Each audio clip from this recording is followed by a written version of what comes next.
नमस्कार दोस्तों, मैं आशीर्वाद आपके लिए। यह हिस्ट्री की श्रृंखला हमारी चल रही थी 11वीं क्लास की, उसी की यह एक अधूरी श्रृंखला है जिसको मैं आज पूरा करूंगा। डिस्प्लेसिंग इंडिजीनियस पीपल के बारे में है, उसी में 11वीं क्लास की चैप्टर 10 है। यह सारा हम वर्ल्ड के बारे में देख रहे हैं, उसी का यह है कि किस तरह से मूल निवासियों का विस्थापन हुआ उसके बारे में। तो उससे पहले यह क्लास आपको इन्फिनिटी वन एकेडमी की तरफ से बिल्कुल निःशुल्क दिलाई जा रही है, जिसका आपको कोई चार्ज नहीं देना है। ज़्यादा से ज़्यादा वीडियो को शेयर करें, लाइक करें और दोस्तों को सब्सक्राइब के लिए प्रेरित करें।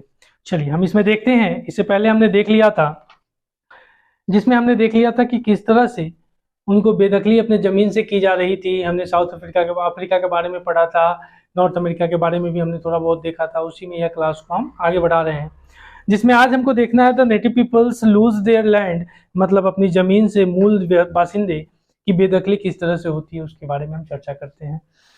In the USA, as settlements expanded, the natives include or forced to move after signing territories, selling their land.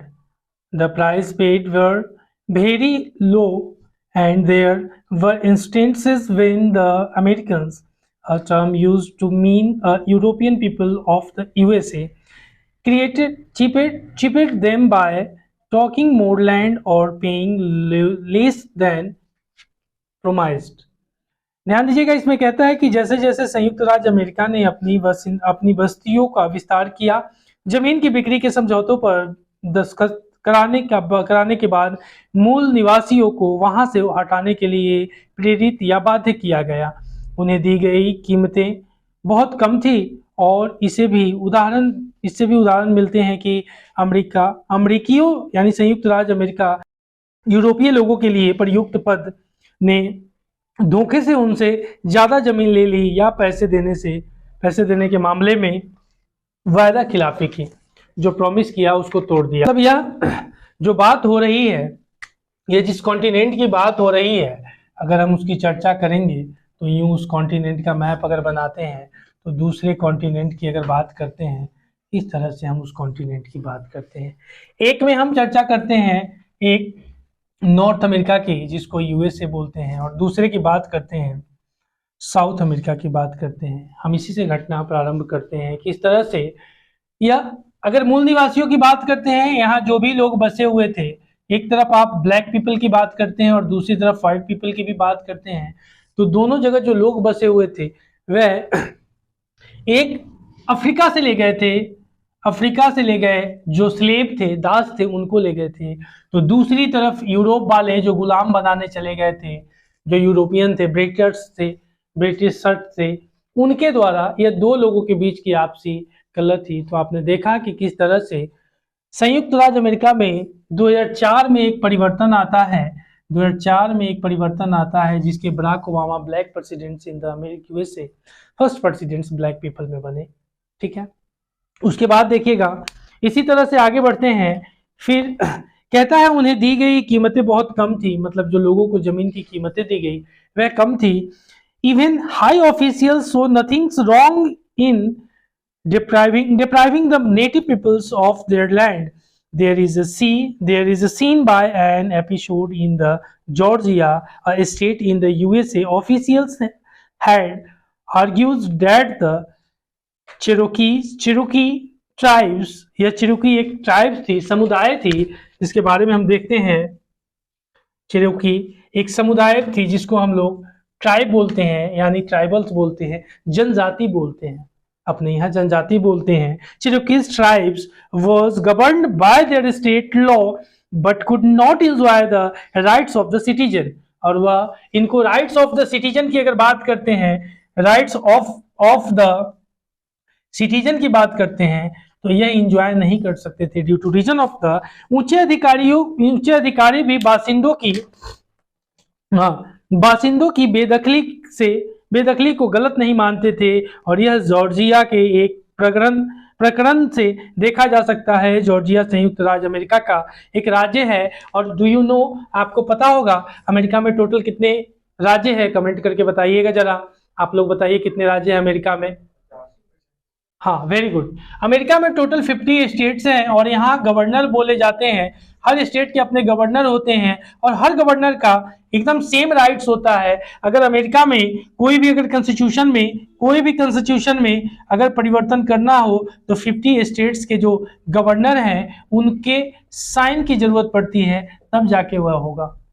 एक भी कम होगा तो नहीं होगा। ठीक है, आगे अधिकारियों की दलील थी कि चिरोकी कबीला राज्य के कानून से शासित होता है, लेकिन वे नागरिक अधिकारों का उपयोग नहीं कर सकते। मतलब वह कबीलाई जो शासन होता है उससे वह रेगुलेट होता है, बशर्ते वह उस शासन जो नागरिक था, सिटीजनशिप था यूएसए का, उससे वह वंचित था। ठीक है, आगे देखिए। In 1832 in an important judgement was announced by the USA chief justice Johns Marshall, एक जॉन्स मार्शल चीफ जस्टिस से सीजेआई जिसको बोलते हैं ऑफ यूएसए, जिसका नाम है जॉन मार्शल। इन्होंने अनाउंस किया डेट द चिरोकीज वर, या जो चिरोकीज है, that the Cherokees were a distinct community occupying its own territory in which the laws of Georgia had no force, and that they had sovereignty in certain matters. US presidents Andrew Jackson, एक और नए आते हैं, यह तो आपको पता चला सीजी। अब प्रेसिडेंट्स की बात करते हैं। प्रेसिडेंट्स जिनको कहते हैं, Jackson had a reputations for fightings against economics and political privilege, but when it comes to the Indians, he was a different person. He refused to honor the chief justice judgment and ordered the US army to evict the Cherokees from their land and drive them to the great American desert. Or the 15,000 peoples, those forces to go over a quarter die along their trail of tears, जिसमें कहा कि 1832 में संयुक्त राज्य America के मुख्य न्यायाधीश John Marshall ने एक महत्वपूर्ण फैसला सुनाया। उन्होंने कहा कि चिरोकी कबीला एक विशिष्ट समुदाय है और उसके स्वत्वाधिकार, मतलब उसके जो अधिकार के इलाके में जॉर्जिया का कानून लागू नहीं होता और वे कुछ मामलों में संप्रभुता संपन्न है, मतलब उसकी अपनी कुछ जो मामला है उसमें वह सॉवरेनिटी संपन्न है। और संयुक्त राज्य अमेरिका के राष्ट्रपति एंड्रयू जैक्सन, जिनकी छवि आर्थिक और राजनीतिक पक्षपात के खिलाफ लड़ने वाले की थी, इंडियंस का मामला आने पर वह बिल्कुल उलट गए। मतलब जो पक्षधर हुआ करते थे वह भी इंडियंस का, ब्लैक इंडियंस जो थे, रेड इंडियंस, उनका मामला आने पर वह भी इस बात से मुकर गए। एंड्रयू साहब, उन्होंने मुख्य न्यायाधीश की इस बात का मान रखने के से इनकार कर दिया और चिरोकियों को अपनी जमीन से हाँक कर विस्तृत अमेरिकी मरुभूमि ग्रेट अमेरिकन डिजर्ट्स की ओर खदेड़ने के लिए अमेरिकी फौज भेज दी और जिन 15,000 लोगों को वहां से हटने पर मजबूर किया गया, उनमें से 1/4 अपने आंसुओं की राह यानी टीयर्स, जिसमें ट्रायल्स ऑफ टीयर्स के सफर में ही मर खप गए। The deserved to die out, they argued. The prairies were cleared for farmland and wild wisdom killed off. Primitive man will disappear with the primitive animal, wrote a visiting Frenchman, जिसमें कहा कि उनका कहना था कि वे मरने खपने लायक ही थे, वो मरने खपने लायक ही थे। खेती की जमीन निकालने के लिए प्रेयरीज साफ की गई और जंगली भैंसों को मारा गया। एक फ्रांसीसी आगंतुक ने लिखा, आदिम जानवरों के साथ साथ आदिम मनुष्य भी लुप्त हो जाएगा। मतलब जो आदिम नोमैडिक थे, कहने का मतलब है आदिम जानवर जो थे, नोमैडिक एनिमल्स थे, उनके साथ जो भी नोमैडिक थे पीपल्स भी लुप्त हो जाएंगे। तो आज आप देखते हैं कि इतिहास गवाह है कि आज आपको आदिवासी कितने मिलते हैं, नाम मात्र मिलते हैं। उनका भी रहन सहन कल्चर सब बदल गया है, पहले की तरह उनका कुछ भी नहीं रहा है, स्टैंडर्ड ऑफ लिविंग में काफ़ी बदलाव आया है। फिर आगे इसी तरह से है, उसके बाद कहता है कि इसी बीच मूल निवासी पश्चिम की ओर धकेल दिए गए और उन्हें अस्थायी तौर पर अपनी जमीनें दे दी गई थी, लेकिन अक्सर उन्हें उस जगह से भी बेदखल होना पड़ता जब उनकी जमीन के अंदर सीसा, सोना या तेल जैसे खनिजों के होने का पता लगता। मतलब अगर मिनरल्स वगैरह मिलती तो उनको समय के साथ फिर वहां से दूसरी जगह पलायन करना पड़ता था, स्थान छोड़ करके डिस्प्लेसिंग होनी पड़ती थी, इसीलिए डिस्प्लेसिंग इंडिजीनियस पीपल की हम बात करते हैं। आगे चलिए फिर क्या कहा, संयुक्त राज्य अमेरिका की फौज ने 1865 से लेकर के 1890 के बीच विद्रोही की एक पूरी श्रृंखला का दमन किया था। कनाडा में 1869 से 1885 के बीच मेटिशो यानी यूरोपीय मूल निवासियों के वंशज के सशस्त्र विद्रोह हुए थे, और लेकिन इन लड़ाइयों के बाद उन्होंने हार मान ली। आप देखते हैं कि जो कनाडा की बात करते हैं वहां बहुत सारे बच्चों को दफना दिया गया, एक समय था कहा जाता है। उसकी एक बुक थी, मैंने सुनी थी कुकू एफएम पर, जिसमें कहा था कि कनाडा वहां के सही नागरिक बनाने के लिए, अच्छे लोग बनाने के लिए उनको यातना घरों में भेजा जाता था कि वह कनाडियन मूल के सब बात को याद करे, सब वही सीखे, और जिसमें वहां की 1/3 जनसंख्या को उसमें झोंक दिया गया और कब्र भी कम पड़ने लगे, तो उनकी लाशों को कहीं कहीं गड्ढा खन करके दफना करके इसी तरह काम चलाया गया। कनाडा में भी बहुत लाशें बिछी है। आगे देखिएगा, उसी चीज को कहा, the USA army crossed a series of rebellions from 1865 to 1890, and in Canada 3 were armed revolts by the Métis peoples of a native European descent. कहा between 1869 and 1885, but after that they gave up. आगे देखिएगा, लेकिन इन लड़ाइयों के बाद उन्होंने हार मान ली। आगे चल के देखते हैं, the global rush and the growth of industries, gold rush और उद्योग में वृद्धि, जो गोल्ड रश जिसको सोना कहते थे, उन सब चीजों में इंडस्ट्री में फिर वृद्धि होने लगी, डेवलपमेंट होने लगी। कहता है in the 1840s traces of a gold were found in the USA, the California. This led to the gold rush when thousands of eager Europeans headed to America in the hope of making a quick future. कहा, this led to the building of railway lines across the continent, for which thousands of Chinese workers were required. कहा, required the reasons why the industrial revolutions happened in England when it raised was because small peasants were losing their land to big farmers and moved to jobs in factories.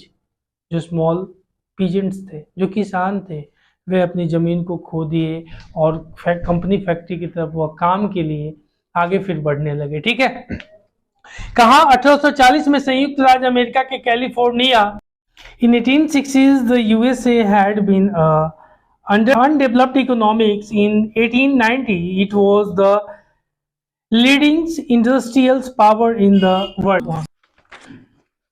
चलिए, इसमें हमने देखा मूल निवासियों के विस्थापन में large scale agriculture also expanded, vast areas were cleared and divided up into farms. By 1980s, the bison had almost been exterminate, thus ending the life of a hunting native had followed for centuries. In 1892, the USA's continental expansion was the complete, और आपने देखा कि USS का जो भी था, USA का जो एक्सपेंडेंट था, जितने भी अपने क्षेत्र को फैलाना था, उन्होंने फैलाने का काम किया 1992 तक, 1892 तक, 1892 तक। The areas between the Pacific and Atlantic ocean, कहाँ तक? पैसिफिक ओशियन से अटलांटिक ओशियन तक, अटलांटिक ओशियन तक, पैसिफिक से अटलांटिक ओशियन तक उन्होंने इसे बढ़ाने का काम करा, अमेरिका का, यूएसए का। फिर क्या, was divided up into states, there no longer remains the frontier that had fueled European settlers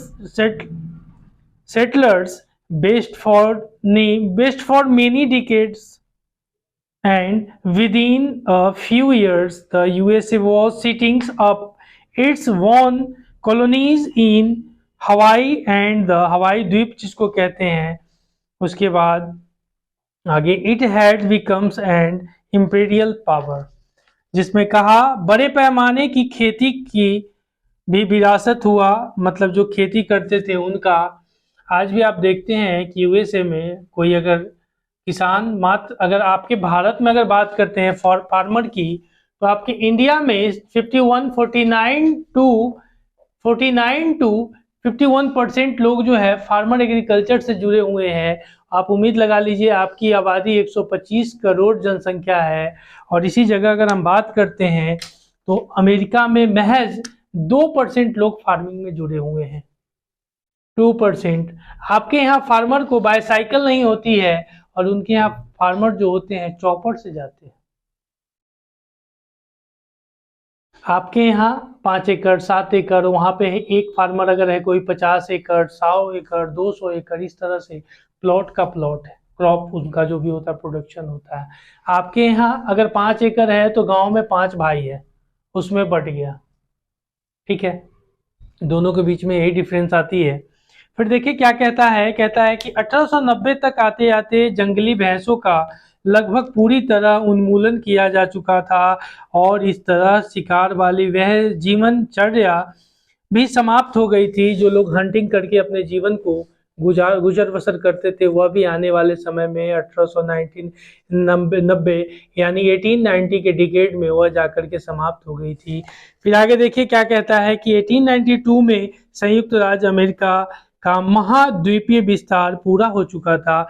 मतलब जिस तरह से वो अपने महाद्वीप का विस्तार कर रहा था, जो अपने कॉन्टिनेंट का विस्तार कर रहा था, वह अपना कार्य पूरा कर लिया था, और प्रशांत महासागर और अटलांटिक महासागर के बीच का क्षेत्र राज्यों में विभाजित किया जा चुका था, और अब कोई फ्रंटियर नहीं रहा जो कई दशकों तक यूरोपीय आवादगारों को पश्चिम की ओर खींच रहा था।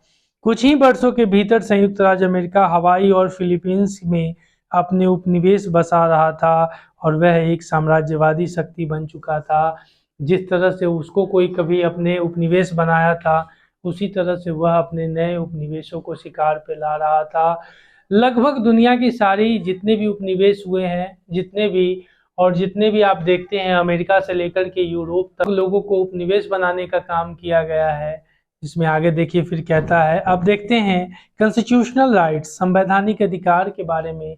वहाँ का जो संवैधानिक अधिकार था उसके बारे में जरा चर्चा करते हैं, जिसमें कहता है कि उनके लिए भी अहम था कि उनके संविधान में व्यक्ति के संपत्ति का अधिकार, राइट टू प्रॉपर्टी, याद रखिएगा,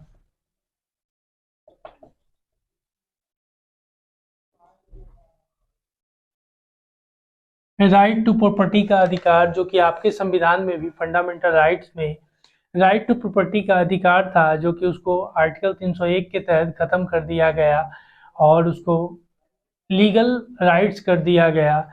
ठीक है, आगे देखिएगा फिर कहता है, संपत्ति के अधिकार को शामिल किया गया और जिसे रद्द करने की छूट राज्य को नहीं दी गई, और जो राज्य थी वह इसे खत्म नहीं कर सकती थी। लेकिन लोकतांत्रिक अधिकार राष्ट्रपति और कांग्रेस के प्रतिनिधियों के चुनाव में वोट देने का अधिकार है, और संपत्ति का अधिकार दोनों सिर्फ गोरे लोगों के लिए थे। और एक कनाडाई मूल निवासी डेनियल पॉल ने 2000 में इस ओर ध्यान खींचा कि अमेरिकी स्वाधीनता संग्राम और फ्रांसीसी क्रांति के समय लोकतंत्र के पक्ष में आवाज बुलंद करने वाले थॉमस पाइन ने समाज का संगठन करने के लिए इंडियंस का इस्तेमाल एक मॉडल के तौर पर किया था।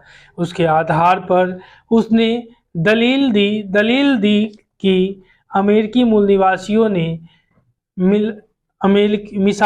मिसाल बनकर यूरोपियों के लंबे लोकतंत्रमुखी आंदोलन के बीज बोए थे। बी नॉट द सेवजेस, यानी पृष्ठ नंबर 333 है और यह बुक से लिया गया है। मतलब कहने का मतलब है अमेरिका में भी यह जो आप देखते हैं संपत्ति, राइट टू प्रॉपर्टी का अधिकार, यह सब लोगों के लिए नहीं था। आप जानते हैं कि अमेरिका में दो तरह के दो कम्युनिटी हुआ करती है, एक वाइट पीपल यानी श्वेत लोग और दूसरे काले लोग। तो यह केवल काले लोगों के लिए नहीं था, बाकी सफ़ेद लोगों के लिए था। तो पॉल साहब ने 2000 में इस ओर सबके ध्यान आकर्षित करा और यह कनाडा के रहने वाले थे। ठीक है, इसी चीज़ को कहता है। देखिए फिर आगे कहता है द विंड्स ऑफ चेंज, कहना बदलाव की लहर। The problem of Indian administration, a survey directed by social scientist Lewis Meriam and USA was swept by a major economic depressions that affected all people, painted grim pictures of the terribly poor health and education facilities for natives in reservations। ठीक है, जिसमें क्या कहा कि संयुक्त राज्य America की समस्त जनता को प्रभावित करने वाली बड़ी आर्थिक मंदी से कुछ साल पहले 1928 के दशक की अगर हम बात करते हैं, 1928 टू 1929, यह बहुत उथल पुथल का काल रहा और अमेरिका में इस समय कहा जाता है कि हर एक घर छोड़ करके तीसरा घर बैंक हुआ करता था। और इस समय लोगों ने यहाँ पे एक थिंकर साहब थे जिनका नाम था एडम स्मिथ। इनको फादर ऑफ इकोनॉमिक्स कहा जाता है। यह अर्थव्यवस्था मुख्यतः 3-4 तरह की होती है, लेकिन मेनली अगर बात करते हैं जो इकोनॉमिक्स होती है, एक आपको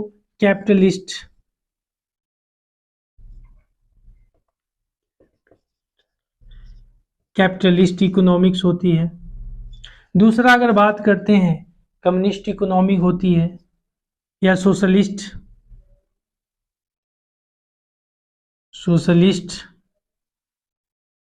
इकोनॉमिक्स होती है।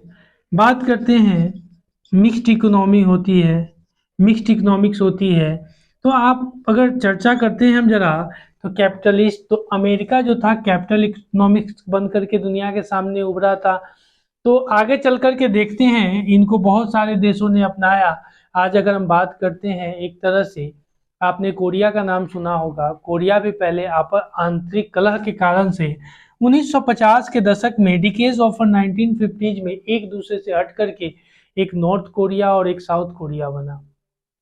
तो नॉर्थ कोरिया आपने देखा कि किस तरह से वह चीन में कम्युनिस्ट पार्टी की सरकार है और चीन ने 1949 में अपनी अर्थव्यवस्था को जो कम्युनिस्ट पार्टी की सरकार, तो कम्युनिस्ट इकोनॉमिक्स करके उभरा था और उसी को नॉर्थ कोरिया वाले ने इसको अपनाया और अमेरिका जैसे कहा वैसे कर करके यह आपके सामने 1950-51 में ही यह अपनाने का काम करा साउथ कोरिया ने। तो आज साउथ कोरिया की जो अर्थव्यवस्था है कैपिटलिस्ट अर्थव्यवस्था है और नॉर्थ कोरिया की कम्युनिस्ट अर्थव्यवस्था है और चाइना की सोशलिस्ट अर्थव्यवस्था है और इंडिया की अर्थव्यवस्था मिक्स्ड अर्थव्यवस्था है। इसने रसिया को और अमेरिका दोनों के पहलकदमी को मिला करके अपनी एक इकोनॉमिक्स बनाई जिसको मिक्स्ड इकोनॉमिक्स कहे गए। मिश्रित अर्थव्यवस्था भारत की अर्थव्यवस्था है। आपसे पूछ देगा कि मिश्रित भारत की कैसी अर्थव्यवस्था है, पूंजीवादी अर्थव्यवस्था है, फिर आपसे पूछेगा साम्यवादी अर्थव्यवस्था है, मिश्रित अर्थव्यवस्था है, इनमें से कोई नहीं है। तो मिश्रित अर्थव्यवस्था जो होगा वह भारत की अर्थव्यवस्था है। इस पर डीपली कभी चलेंगे, इस पर एक वीडियो लेके आएंगे स्पेशल में। उससे पहले देखिएगा, फिर कहा संयुक्त राज्य अमेरिका की समस्त जनता को प्रभावित करने वाली बड़ी आर्थिक मंदी से कुछ साल पहले 1928 में समाज वैज्ञानिक लेवाइस मेरियम के निर्देश में संपन्न हुआ और यह सर्वेक्षण प्रकाशित हुआ और the problems of Indian administration, जिसमें रिजर्वेशन में रह रहे मूल निवासियों की स्वास्थ्य एवं शिक्षा सुविधाओं की दरिद्रता का बड़ा ही दारुण चित्र प्रस्तुत किया गया, जो उनके प्रॉब्लम को दर्शाता है। आगे चलकर उस देखिएगा, कहता है white Americans felt sympathy for the native who were being discouraged from the full exercise of their cultures and simulate one usually denied the benefits of citizenship. This fell to a landmark law in the USA, the Indians Recognition Act 1935, which gave natives in reservations the right to buy and take loans। ठीक है, जिसमें कहा गोरे अमेरिकियों के मन में उन मूल निवासियों के प्रति सहानुभूति जागे जिन्हें अपनी संस्कृति को पूरा निभाने से रोका जाता था और साथ ही साथ नागरिकता के लाभों से भी वंचित रखा जाता था, जो उनको सिटीजन तौर पर भी, अमेरिकन सिटीजन तौर पर भी उनको भेदभाव किया जाता था, डिस्क्रिमिनेशन किया जाता था। 1934 का इंडियन रीऑर्गेनाइजेशन एक्ट यानी 1934 में 1934 में इंडियन रीऑर्गेनाइजेशन एक्ट लाया गया और उसके द्वारा रिजर्वेशन में मूल निवासियों को जमीन खरीदने और ऋण देने का अधिकार हासिल किया गया। जहाँ के लोग थे उनको जमीन खरीदने, निवास करने, इन सब चीज़ों का एक राइट्स दिया गया, एक था 1934। ठीक है, आगे देखिएगा। उसके बाद in the 1950s and 1960s, the USA and Canadians governments thought of ending all special provisions for the natives in the hope that they would join the natives in the उसके बाद mainstreams that is adopted European cultures, but the natives did not want this, और वो native जो थे मूल निवासी उसको adopt करने के लिए तैयार नहीं थे। ठीक है, आगे देखिएगा। फिर क्या कहता है, फिर कहता है कि 1954 in the declaration of Indian rights prepared by them, a number of natives people accepted citizens of the USA, but on condition that their reservation would not be interfered with. A similar development would not occurred in Canada. In 1969, the government announced that they would not recognize original rights. The natives in a well-organized oppositions move held a series of demonstrations and debates. The questions could not be resolved till 1982, when the Constitution Act accepted that the existing original and treaty rights of the natives। जिसमें क्या कहा कि 1950s और 60 के दशकों में संयुक्त राज्य अमेरिका, कनाडा की सरकारों ने मूल बासिंदों के लिए किए गए विशेष प्रावधानों को खत्म करने पर इस उम्मीद से विचार किया। हाँ, 1950 और 1960 के दशक में संयुक्त राज्य अमेरिका, कनाडा की सरकारों ने मूल बासिंदों के लिए किए गए विशेष प्रावधानों को खत्म करने पर इस उम्मीद से विचार किया कि इससे वे मुख्य धारा में शामिल होंगे, अर्थात वे यूरोपीय संस्कृति को अपनाएंगे। लेकिन मूल बासिंदे ऐसा नहीं चाहते थे।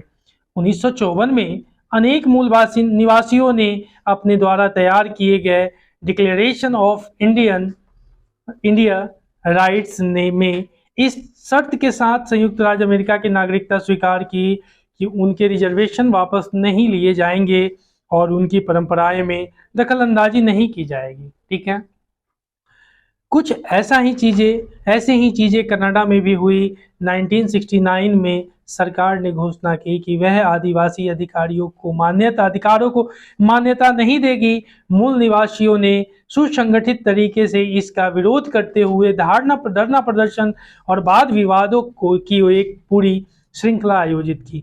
1982 में एक संवैधानिक धारा के तहत मूल निवासियों के मौजूदा आदिवासी अधिकारियों और समझौता आधारित अधिकारों को स्वीकृति मिलने तक के यह सवाल हल नहीं हो पाया। और यह जो आप देख रहे हैं 1969 में जो यह मसला हुआ, उससे पहले जो आदिवासी थे उनके बच्चे को डिटेंशन सेंटर में ले जा करके उनको सभ्यता की पाठ पढ़ाई जाती थी, जिसमें से आधे से ज़्यादा बच्चे तो उसी में मर जाते थे और उनको कहीं दफना दिया जाता था। एक बार बीबीसी का न्यूज है, देखा कि उसी पे यह डॉक्यूमेंट्री था जिसमें बताया गया कि कनाडा के एक स्कूल में ऐसा ही किया गया उसी समय 1960s के दशक में। तो एक स्कूल में इतने कंकाल मिले जिसको गिनना मुश्किल था, बच्चों को मार करके। आप जो कनाडा देख रहे हैं, जो हमारे अक्षय बाबू साहब कनाडा में जाके नागरिकता ले लिए हैं, उनको भी अगर वो आदिवासी रहते तो पता नहीं कहीं। लेकिन फिर भी कहने का मतलब है कि बहुत सारे शोषण हुए लोगों के साथ। अमेरिका भी इस तरह अमेरिका नहीं बना है, बहुत सारे लाशों पे चढ़ करके अमेरिका बना है। उसी तरह से यह सारी कहानी उन परिदृश्यों की बता रही है, उन लोगों की बता रही है जिन्होंने उसमें अपनी कुर्बानी दी है। भारत देखते हैं, दुनिया के हर देशों में कहीं ना कहीं कुर्बानी छिपी होती है। अब ऑस्ट्रेलिया के बारे में देखते हैं, ऑस्ट्रेलियन कॉन्टिनेंट के बारे में देखते हैं, चर्चा करते हैं ऑस्ट्रेलिया कॉन्टिनेंट के बारे में, जिसमें क्या कहता है। इसमें कहता है कि as in the American human habitations in Australia has a long history, the aborigines general name given to the number of different societies began to arrive on the continent over 14,000 years ago. Possibly earlier, they came from New Guinea, which was connected to Australia by a land bridge in the native tradition जो मूल निवासियों जो उनका परंपरागत था उसके बारे में tradition. They did not come to Australia but had always been there. The past countries were called to determine something difficult for Europeans to understand since the distinctions between past and present in blurred. That means कहा उत्तरी और दक्षिणी America की तरह ही Australia में भी मानव निवास का मानव इतिहास लंबा रहा है। और शुरुआती अगर बात करते हैं, जिसमें कहा कि शुरुआती मनुष्य या आदि मानव जिन्हें एबोरिजिनीज कहते हैं, यह नई भिन्न भिन्न समाजों के लिए प्रयुक्त किए जाने वाले सामान्य नाम है।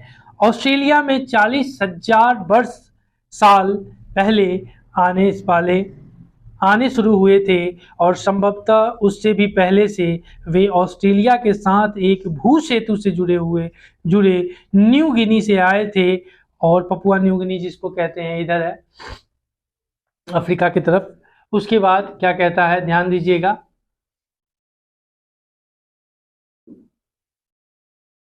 ये आसपास है।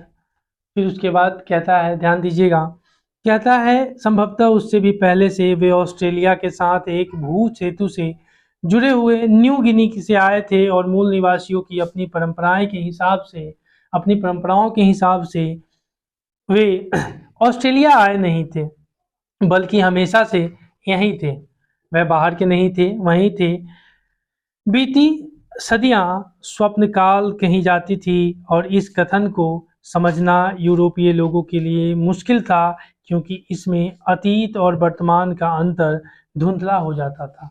ठीक है, जो अतीत और वर्तमान का, प्रेजेंट और पास्ट की अगर बात एंशिएंट जो हम करते हैं, पास्ट और फ्यूचर की बात जो धुंधला दिखने लगती थी। कारण आगे देखते हैं। In the late 18th century there were between 350 and 750 native communities in Australia, each with its own language. Even today, 200 of these languages are spoken. There is another large groups of indigenous people living in the north called the Torres Straits, उसके बाद Islanders. The terms origin is not used for these as they are believed to have migrated from elsewhere and belong to a different race. Together they make up 2.4% of Australians population in the 2005। जो पूरे population था उसका Australians and sparsely populated and even no most of them town are along the coast where the British first arrived in 1770। 1770 में because the central regions in arrived desert, जिसमें कहा 18वीं सदी के आखिरी दौर में ऑस्ट्रेलिया के मूल निवासियों के 350 से 770 तक समुदाय थे। हर समुदाय की अपनी भाषा थी। इनमें से 200 भाषाएं आज भी बोली जाती हैं। देसी लोगों का एक और विशाल समूह उत्तर में रहा है और ऐसे टॉर्स स्ट्रेट टापूवासी कहते हैं और एबोरिनीज शब्द इनके लिए इस्तेमाल नहीं होता क्योंकि यह माना जाता है कि वे कहीं और से आए हैं और एक अलग नस्ल के हैं और 2005 में कुल मिलाकर वे ऑस्ट्रेलिया की आबादी बहुत छितराई हुई थी और आज भी वहां के ज़्यादातर बाहर समुद्री तट के साथ साथ बसे हैं और 1770 में ब्रिटिश लोग पहली बार पहुंचे थे क्योंकि बीच का इलाका शुष्क मरुस्थल है। ठीक है, ऑस्ट्रेलिया का विकास जरा इसको देख लीजिए। 1850 ऑस्ट्रेलिया बस्तियों को स्वशासन का अधिकार, ठीक है, उनके लोगों को। फिर 1851 चीनी कूलियों का अप्रवास 1855 में कानून बनाकर इसे रोका गया क्योंकि चीनी लोग वहां चले जाते थे। आज भी ऑस्ट्रेलिया की लगभग जनसंख्या आप देखिएगा तो चीन की जनसंख्या भी बहुत ज्यादा है। ठीक है, आगे देखिएगा 1851 टू 1961 गोल्ड रश, वहां पे आपने देखा 1901 6 राज्यों को लेकर ऑस्ट्रेलियाई संघ का निर्माण हुआ और 1911 कैनबरा राजधानी बनाई गई ऑस्ट्रेलिया की और 1948 से 75 और 75 से 20 इतना आप देखते हैं 1948-75 से 20 लाख यूरोपीय लोग ऑस्ट्रेलिया में आकर बस गए। यूरोप के लोग ऑस्ट्रेलिया में जाकर के बस गए। देखिएगा आगे चेंज विंड ऑफ चेंज, इसमें थोड़ा देख लेते हैं। बदलाव की लहर इन 1968 peoples were electrified by lectures by anthropologist W.E.H. Stannard entitled The Great Australian Silence या Great Australian Silence, उनकी चुप्पी के बारे में। The silence of historians about the biogenesis from the 1970s as was happening in North America. There was an ingenious to understand natives not as anthropologicals, courageous but and communities with distinct cultures, unique ways of understanding nature and climate, with a sense of a community which had vast bodies of stories, textile and paintings and carving skills, which should be understanding and recorded and respected.